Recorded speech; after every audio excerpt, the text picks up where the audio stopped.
Hello everybody, welcome back to my YouTube channel. So how are you guys? I hope you fine and doing well. So आज के इस part के अंदर discuss करने वाले हैं सीसीएसयू बीबीए फर्स्ट सेमेस्टर में जो आपका फर्स्ट सब्जेक्ट है जिसका नेम है fundamental of management. So fundamental of management के आज के इस पार्ट के अंदर यूनिट वाइज सभी इंपॉर्टेंट टॉपिक को डिस्कस करने वाले हैं। आपने करना क्या है, वीडियो को एंड तक देखना है अगर आप फंडामेंटल ऑफ मैनेजमेंट के अंदर अच्छे मार्क्स गेन करना चाहते हैं।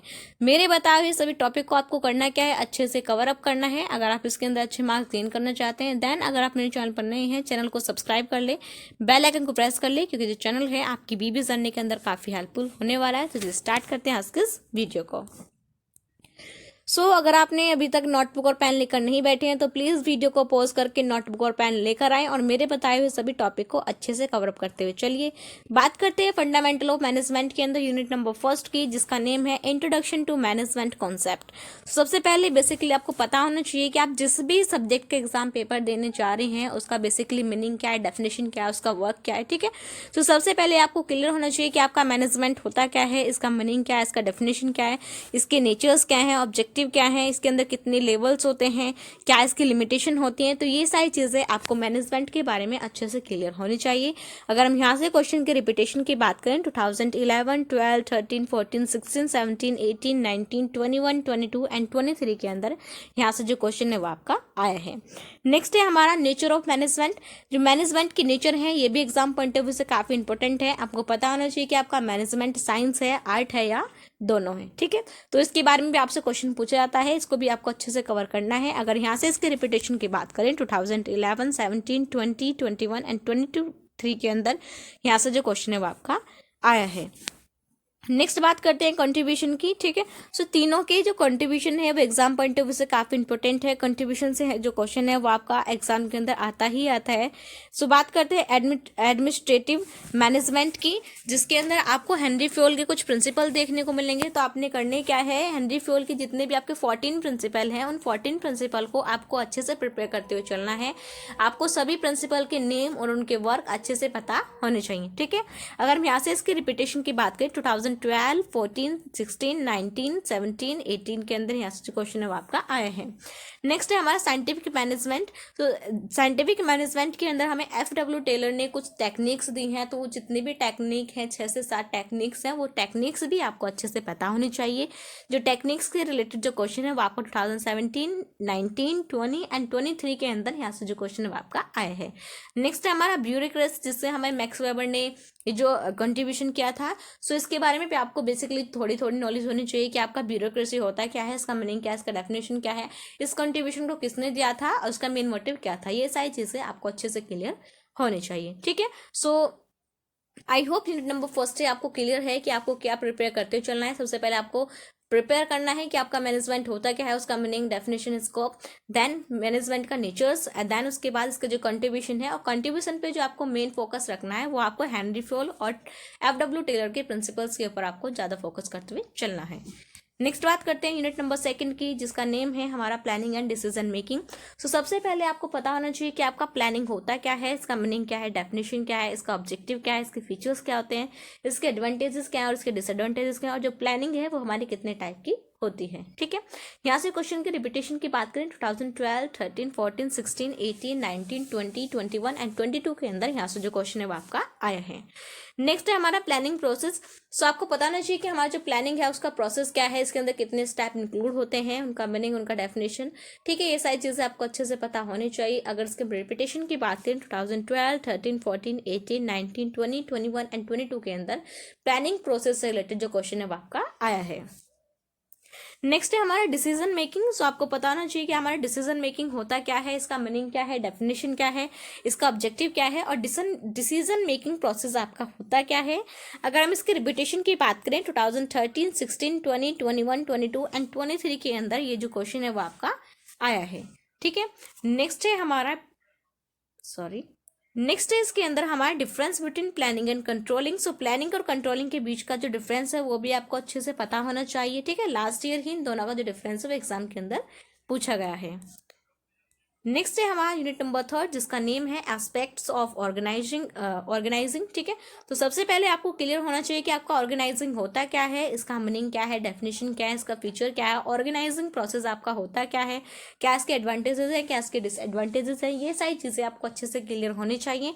अगर हम यहाँ से इसके क्वेश्चन के रिपीटेशन की बात करें 2011, 12, 13, 18, 19, 20, 21, 22 एंड 23 के अंदर ऑर्गेनाइजेशन से रिलेटेड जो क्वेश्चन है वो आपका पूछा गया है। नेक्स्ट है हमारा सेंट्रलाइजेशन एंड डिसेंट्रलाइजेशन।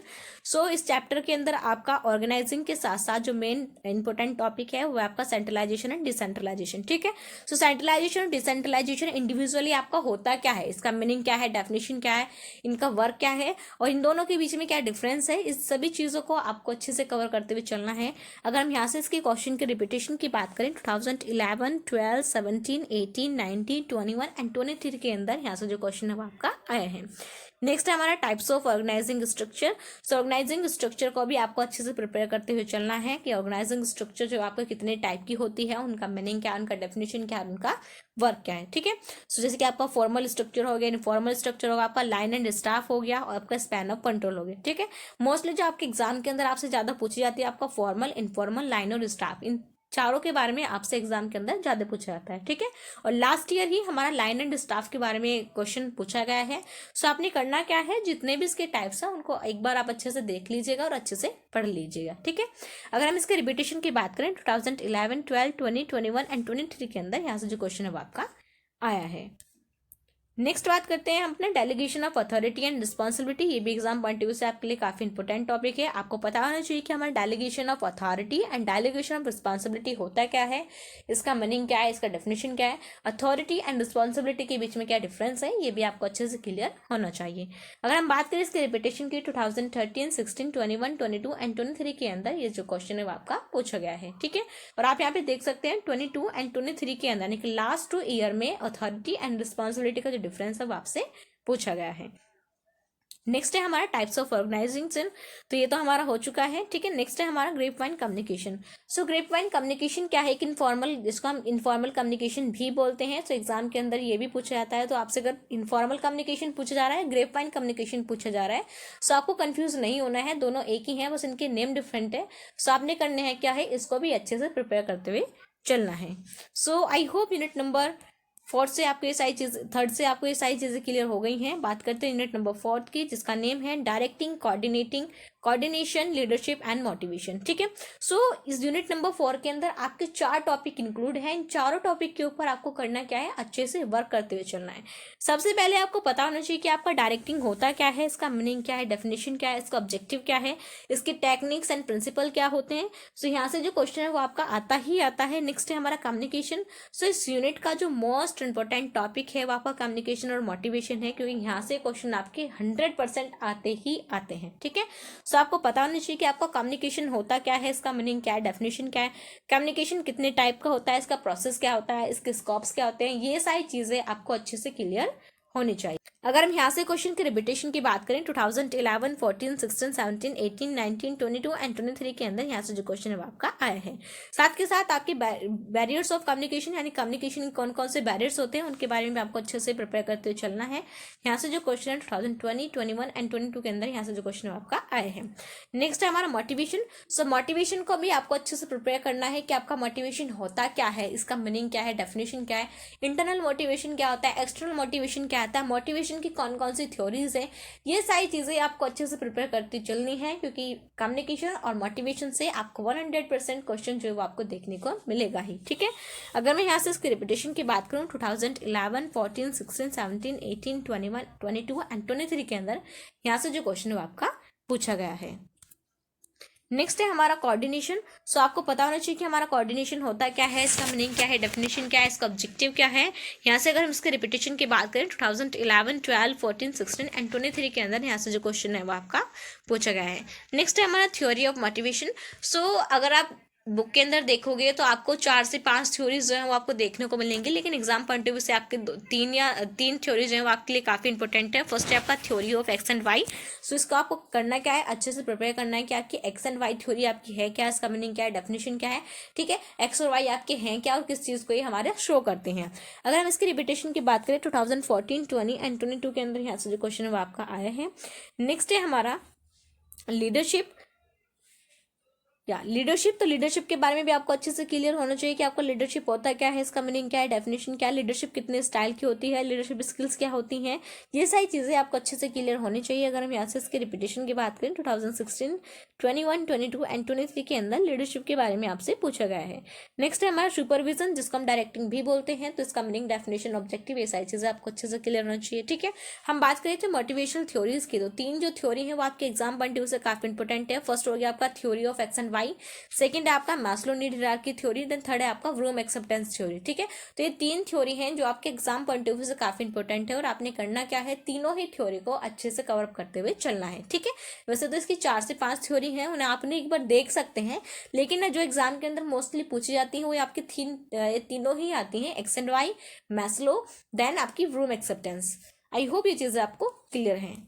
नेक्स्ट है हमारा यूनिट नंबर 5, जिसका नेम है एस्पेक्ट ऑफ कंट्रोलिंग। सो सबसे पहले आपको पता होना चाहिए कि आपका कंट्रोलिंग होता क्या है, इसका मीनिंग क्या है, डेफिनेशन क्या है, इसका प्रोसेस क्या है, इसकी इंपोर्टेंस क्या है, कंट्रोलिंग के क्या क्या प्रिंसिपल्स होते हैं, ये सारी चीज़ें आपको अच्छे से प्रिपेयर होनी चाहिए। अगर हम इसके रिपीटेशन की बात करें 2013, 17, 19, 21, 22 के अंदर यहाँ से जो क्वेश्चन है वो आपका आया है। साथ में आपका जो कंट्रोल है वो कितने टाइप के होते हैं ये भी आपको अच्छे से प्रिपेयर करते हुए चलना है। 2022 के अंदर यानी कि सेकेंड लास्ट ईयर जो है वो आपके कंट्रोल के टाइप्स के बारे में पूछा गया है, तो आप एक बार देख लीजिएगा कि कंट्रोल के कौन कौन से टाइप होते हैं और किस तरीके से उनको बिजनेस के अंदर अप्लाई करते हैं।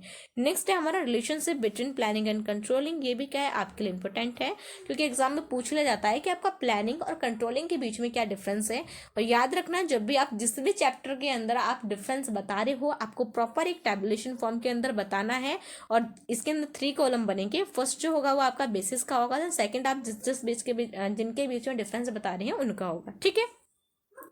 इसका रिपीटेशन की बात करें 2013, 18 एंड 23 के अंदर यहाँ से जो क्वेश्चन आपका आए हैं।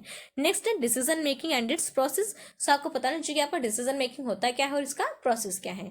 सो ये क्या है, हमारे फंडामेंटल ऑफ मैनेजमेंट के यूनिट वाइज कुछ इंपॉर्टेंट टॉपिक हैं। आई होप ये आपको क्लियर है। अगर आपको और भी सब्जेक्ट की वीडियोस देखनी है तो उनके जो लिंक है मैं आपको प्रोवाइड कर दूंगी। आपने करना क्या है, यूनिट वाइज सभी वीडियोस को अच्छे से देखते हुए चलना है और सभी टॉपिक को अच्छे से प्रिपेयर करना है, ठीक है।